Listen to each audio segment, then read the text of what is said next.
in terms of keeping the brand happy, how much checking in do they do? Because you're still beholden to them. Mm-hmm. You know, it's still almost, it's like an employer, basically. Yeah. So how yeah, much? I mean, they're giving you the money. Right, so. pretty much. And I've always, I mean, in my life, I've always said, like, whoever's giving you the money, you need to be giving them attention first. Like, take their phone calls.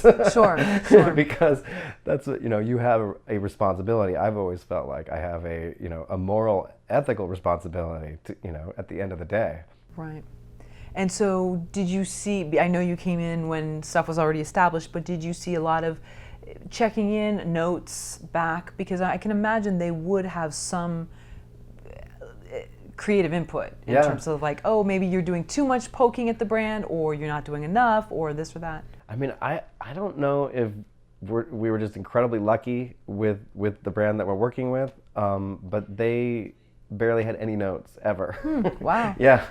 I mean, the thing is the team that they put together is, you know, Jamie Widows and Tim O'Donnell is this amazing writer, and they have such a track record that they've pretty much said, you know, we trust you. Their only notes were how the actual food was displayed, you know, in the show. And we would always, they had a food stylist that would be on set. Oh, that's great. And we would always make sure that it was taken care of. You know, that was as much as they would get. The rest of it, the creative, you know, they trusted Jamie and Tim. And you know, to this point, yeah, they're doing a season, we're doing a season 4. So it's definitely, the trust has been well worth it. And I think that, I mean, I don't know if that's sort of a fantasy land that I live in because I worked with such a great brand and on those shows.